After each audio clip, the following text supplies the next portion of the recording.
को कहा है कि हमने क्या कहा उसको? तमीज नहीं है तुम्हें लड़कियों से बात करने मैंने की? तो जब हिफ्स किया तो वो पूरी दुनिया ही अलग होती थी। सुबह से शाम तक गए, कुरान पाक पढ़ा और बस वही कायनात है, वापस आ गए। वो कैसे लगा कि मुझे इसी फील्ड को अपनाना चाहिए और क्राइम रिपोर्टर ही क्यों? आपकी बहन भी बाइक चला सकती है और आप भी चला सकते हैं। It's just a mode of transportation. और दूसरा जो लोग छेड़ते हैं वो ये देखें, ये लाइव एग्जांपल है, ये मुझे अभी चोट लगी है, मैं बाइक से गिरी हूँ। आपको ये समझना पड़ेगा कि जो रिपोर्टर्स की लाइफ होती है वो कोई लाइमलाइट नहीं होती। It's all about work, stories, investigation. ऐसी मैं जख्मी थी, ये मेरे स्टिचेस लगे हैं। आपके ब्लीडिंग हो रही थी उस टाइम? मेरे ब्लीडिंग हो रही थी and he was not responding me even. वो मुझे कह रहा था दफा हो जाओ।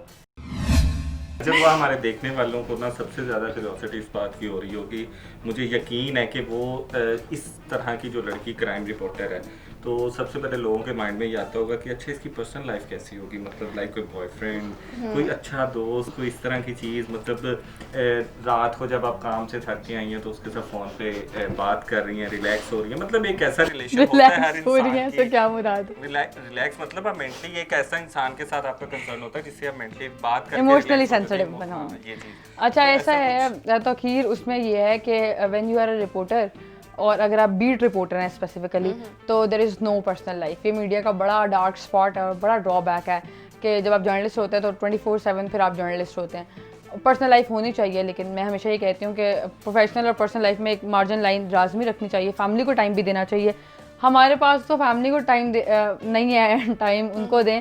तो ये बॉयफ्रेंड वाली चीज़ से बहुत पहले शायद एक्सपोजर ज़्यादा आ गया है। और फिर नहीं, लेकिन लड़की तो अंदर आपके छुपी होगी ना कोई, ये तो है, हो ही नहीं सकता कि आपने लड़की को मार ही दिया। हाँ, इस उम्र में अंदर निकल आती है कोई। इस उम्र में लड़कियों के ख्वाब होते हैं कि कोई राजा की आएगी बारात, सुहानी होगी रात, राजा लेके जाएगा बारात। इसको शिफा अगर तुम थोड़ा सा गा के बता दो तो ज्यादा अच्छा। नहीं आप चुप नहीं, ये सवाल थोड़ा गा के कर लो तुम।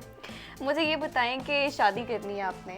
बिल्कुल करनी है, सुन्नत है, बिल्कुल करेंगे। तो अपने आइडियल हस्बैंड में कैसी निशानियां देखती हैं? मतलब कैसा होना चाहिए उसको आपका? इबरतनाक नहीं होना चाहिए।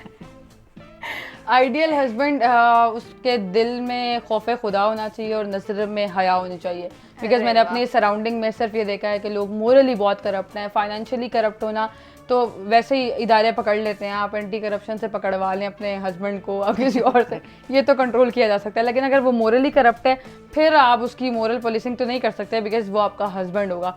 तो बस अल्लाह ताला से यही दुआ रहती है कि जो भी मेरे नसीब में आए या मेरे हिस्से में आए तो वो मोरली स्ट्रांग हो और वो मोरली करप्ट ना हो बस। अच्छा दुआ, एक और चीज़ जो इस बात के बाद मेरे माइंड में आई है कि अगर आपका शादी होती है, अल्लाह करे हो जल्दी हो इंशाअल्लाह, लेकिन अगर आपका हस्बैंड आपके क्राइम की तरह का नहीं होता, मतलब शरीफ बंदा कोई मिल जाए, तो क्या मतलब उसको ये एक तो डर भी ये रहेगा कि यार जी मैं काम ना कीता थे मैं बंद ही ना करा दे। oh, no! और उसके अलावा अगर वो आप घर आई हैं तो देखा है कि बर्तन वैसे ही पड़े हुए हैं, तो आपने वो पकड़ लिया, वो क्या कहते हैं उसको जिससे वो रोटी को वो करते हैं, बेलन पकड़ लिया और वो आगे और आप पीछे हैं, तो इस तरह अगर ऐसा हो मतलब क्या करेंगी? अच्छा ये मैं आप बल्कि आपने बड़ा वैलिड सवाल किया है। आपके तवज्जुह से शायद पूरी दुनिया को ये पता चल जाए कि भाई ये हाथ मेरे जुड़े हुए, मैं ऐसी नहीं हूँ। I am so traditional about love, about relationships. मेरा जो हस्बैंड होगा वो मुझ पर डोमिनेंट होगा and I would love to feel that relationship के मर्द डोमिनेंट ही अच्छा लगता है। औरत जब डोमिनेंट होती है तभी ये मसाइल आते हैं जो हमारी सोसाइटी में मसाइल हैं।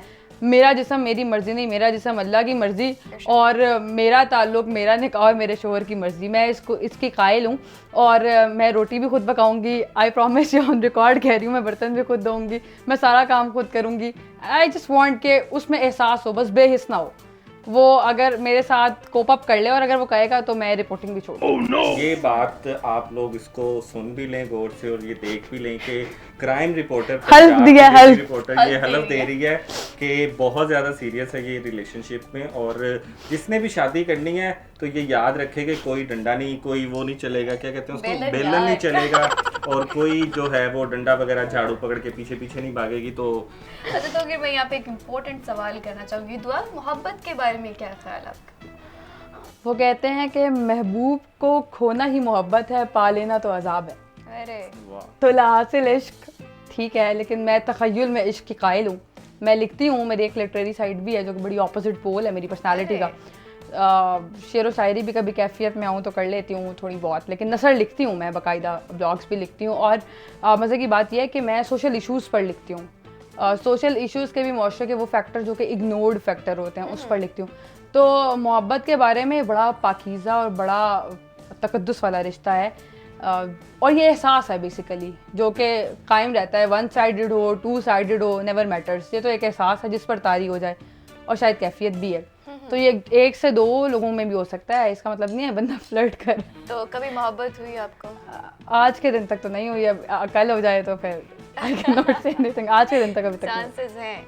वो जो आप जिस मोहब्बत की बात कर रही हैं वो मोहब्बत कभी नहीं, बिल्कुल चांसेस हैं, इंसान हूँ, नब्ज चलती है। अच्छा, तो आजकल की मोहब्बत पे रोशनी डाल रहे हैं। आजकल की मोहब्बत, शिफा आप यकीन करें कि जब मैं क्राइम स्टोरीज़ कवर करती हूँ तो 70% जो क्राइम स्टोरीज़ की बुनियाद निकलती है वो यही होता है कि रंजिश कहाँ से शुरू होती है कि पहले ताल्लुकात अच्छे थे, ख़राब हुए, फिर इंतकामी कार्रवाइयाँ बहुत शुरू हो गई। छोटा सा क्लैश होता है, बीवी को कोई चीज़ पसंद नहीं थी, मैंने ऐसी भी स्टोरीज़ कवर की, नमक तेज़ था सालन में, शोहर ने बीवी का कत्ल कर दिया। खाना लेट पकाया, शोहर ने गुस्से में आकर बीवी को मार दिया, बीवी मेकर चली गई, शोहर ने जाके वो कर दिया। और ऐसे केसेस भी आए जो आपने पिछले दिनों सुना होगा कि औरत ने घर बुलाकर उसका प्राइवेट पार्टी काट दिया। तो मतलब what the hell is this going on? ये मोहब्बत नहीं है। प्लीज़ अपनी फ्रस्ट्रेशन को मोहब्बत का नाम ना दें, और अपनी सिर्फ टाइम पास को, अपने पीस ऑफ माइंड को डाइवर्ट करने के लिए जो आप ताल्लुक़ निभा रहे हैं वो डेफिनेटली वो मोहब्बत नहीं है। तो बड़ा खूबसूरत एहसास है। It's about togetherness, it's about companionship, कि आप ज़िंदगी में साथ चल रहे हैं, आप अपने दुख बांट रहे हैं। और लड़कियों का सबसे बड़ा फ्लॉ जो हम क्राइम स्टोरीज में भी देखते हैं, वो ट्रस्ट बहुत जल्दी कर लेती हैं। लड़के भी कर लेते हैं, मैं किसी एक जेंडर की बात नहीं कर रही, लेकिन लड़कियां इतनी जल्दी कर लेती हैं कि वो अपने घर की सारी बातें बता देती हैं। अब वो वीकनेस उस बंदे को जब पता है तो फिर वो जब उसको ब्लैकमेल करता है तो वो ब्लैकमेल होती भी हैं, फिर इंतकामी कार्रवाइयाँ भी होती हैं, फिर कत्ल गारत भी होती है, और फिर पूरा ख़ानदान उसको भुगतता है और कई नस्लें भुगतती हैं। तो इस पे क्या है सुपीज बताना चाहेंगे हम आज की नस्ल को जो इसको बड़ा प्रेफर करती हैं, और आजकल की जो टेम्परेरी मोहब्बत है इसे बहुत ज़्यादा अपने हैवी कर लिया हुआ है हमारी नस्ल ने इसके ऊपर। छोटी उम्र में करियर बनाएं, थोड़ा सा मैच्योर हो जाएं, तो एक स्टेबल रिलेशनशिप टेक्निकल बेसिस पे बनाएं, और फिर निकाह के बाद मोहब्बत निभाएं। बहुत अच्छा, बहुत अच्छी बात इन्होंने की है। तो अच्छा, दुआ आपने बताया भी कि आप लिखती बहुत अच्छा। उससे पहले मैं आपको बता दूं, पर्सनली ज़ाती तौर पे मैं बहुत बड़ी फ़ैन हूँ आपकी, मैंने आपकी लाइंस पढ़ी हैं और दैट वाज रियली ऑसम। तो मैं चाहूँगी कि आप हमारे व्यूअर्स के लिए कुछ अपनी लाइंस शेयर करें। वैसे तो मतलब मैं कैफियत में लिखती हूँ, I am not a professional writer, और मैं इसको कभी भी अपना प्रोफेशन नहीं बनाना चाहती, क्योंकि मुझे लगता है ये इट्स अ पार्ट। मुझे ऐसा लगता है कि आपको किताब लिखनी चाहिए इसके ऊपर। ये ना मेरा वाहिद वो स्पॉट है या वो हॉबी है जो मुझे रिलैक्स करती है। अगर मैं इसको प्रोफेशन बना लूँगी फिर मुझे उस पर प्रोफेशनली मेहनत करनी पड़ेगी, और जब मैं मेहनत करूँगी फिर ये मेरा प्रोफेशन बन जाएगा, और वो जो मेरी अंदर की आहें हैं वो फिर बिकने लग जाएंगी। मैं बेचना नहीं चाहती उनको। मैंने वो परसों ऐसे ही बैठे हुए एक चीज़ लिखी थी कि वहाँ बेजान जिस्मों के जनाजों पर गिरिया जारी है, वहाँ बेजान जिस्मों के जनाजों पर गिरिया जारी है, यहाँ जिंदा ख्वाब मर रहे हैं खामोशी से। क्या बात। अरे वाह। मतलब इट्स ऑल अबाउट कि human life is so precious. आप इंसान को फोकस करें छोटी छोटी चीज़ों पर तो हम इतना रोला करते हैं, और इंसान पता नहीं कहाँ मर रहे होते हैं, पता ही नहीं होता। डिप्रेशन पे लिखी थी बेसिकली। अच्छा दुआ, अब इसके साथ साथ इस शादी की बातें भी चल रही हैं, तो शादी के ऊपर अगर हम आए कि शादी तो आपने करनी है, लाजमी करनी है, तो ये मुझे लग रहा है आपके दिन में प्रपोजल्स हैं, आप मुझे बता दें मैं किससे करूँ। नहीं वो भी इंशाल्लाह मैं आपको बता दूंगा, लेकिन पॉइंट ये है कि शादी आपने करनी है तो उसका क्या सोचती हैं? आपकी शादी का अरेंजमेंट कैसा होना चाहिए? मुझे जो इस टाइम फील आ रहा है वो हो सकता है कि कोई 2-4 DSP आ रहे हैं, पूरे SHOs आ रहे हैं, और दूल्हा दुल्हन को नहीं, दुल्हन दूल्हे को लेने जा रही है स्पेशल, वो भी पुलिस के डाले में। तो अच्छा, ऐसा है कुछ या कुछ? मैं सरकारी इमलाक को नुकसान पहुंचाने के खिलाफ हूँ, और मैं कभी खुद खबर नहीं बनूंगी, नेवर। ये है, ये इट्स माई ड्रीम। मुझे नहीं पता कि आपको पहले पता था, ये आपका सवाल की आर्ट है कि मैं चाहती हूँ कि मैं दूल्हे को लेने खुद जाऊँ, और मैं आई वॉन्ट टू गो। मैं इस थोड़ा सा स्टीरियोटाइप को तोड़ना चाहती हूँ। ये क्या बात हुई, हमेशा लड़का ही आएगा, लड़की नहीं जाएगी। मेरे ख्याल से पहली शादी होगी, आई वॉन्ट टू रिसीव, वो दूल्हे को लेने जा रहा है। I want to go to my groom's house and I want to pick him, let's go. लेकिन मैं सिर्फ एक सिंपल निकाह करना चाहती हूँ और उसके बाद एक रिसेप्शन जो कि दोनों का फंक्शन हो, मैं सिखाई लूँ। नहीं कुछ भी नहीं, कुछ भी नहीं। I want to save the money and I want to go out for travel. नहीं चाहती कि आपको वो लगाएं, वो शिफा क्या होता है जो वो लगाते हैं, उपटन वगैरह कुछ इस तरह की चीज होती है। नहीं चाहती कि आप बैठे हो सारे आसपास आपके बैठे हो, वो बहुत टाइम वेस्ट होगा ना, 4-5 दिन का फंक्शन हो। तो आपको इतनी जल्दी क्यों है, कोई स्टोरी कवर करने जाना है? ऑब्वियसली थोड़ा सा कर ले टाइम वेस्ट। तो अभी आप कैसे मैनेज करती हैं अपने काम के साथ? ये सवाल इसलिए पूछ रही हूँ क्योंकि अभी की जो लाइफ है उसी को मद्देनजर रखते हुए देखा जा सकता है कि फिर आगे आप शादी की लाइफ में किस तरह मैनेज करेंगे अपने प्रोफेशन और अपने घर को।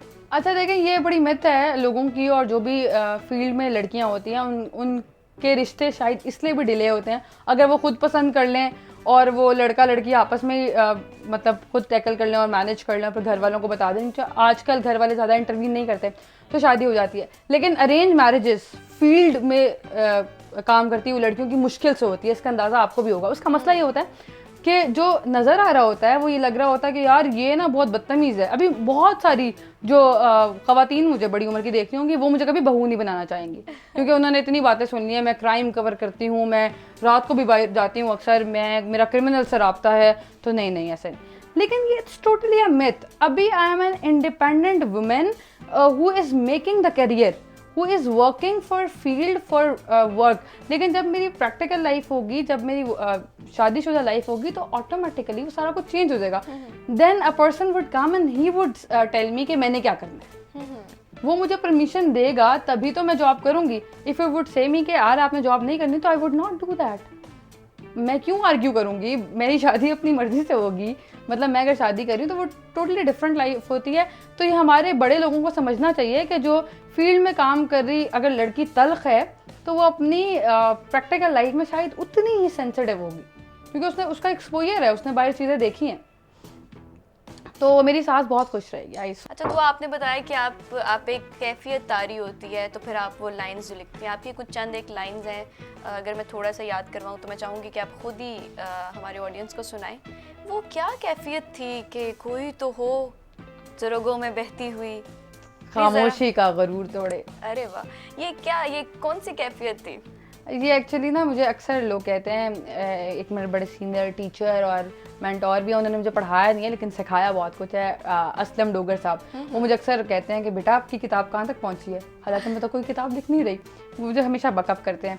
तो ये ऐसा ही होता है कि मैं बेरब्त लिखती हूँ। वो भी मुझे कहते हैं, मुझे अक्सर लोग कहते हैं कि मेरा रब्त नहीं होता लिखने में। मैं उसको बेचना ही नहीं चाहती। वो तो सिर्फ मेरे अंदर की वो फ्रस्ट्रेशन, अगर वो मैं ना निकालूं या उसको मैं खूबसूरती से ना लिखूं तो फिर तो मैं क्या करूंगी। और I don't have any other activity, मेरा कोई जानू मानू भी नहीं है, तो व्हाट वुड आई डू।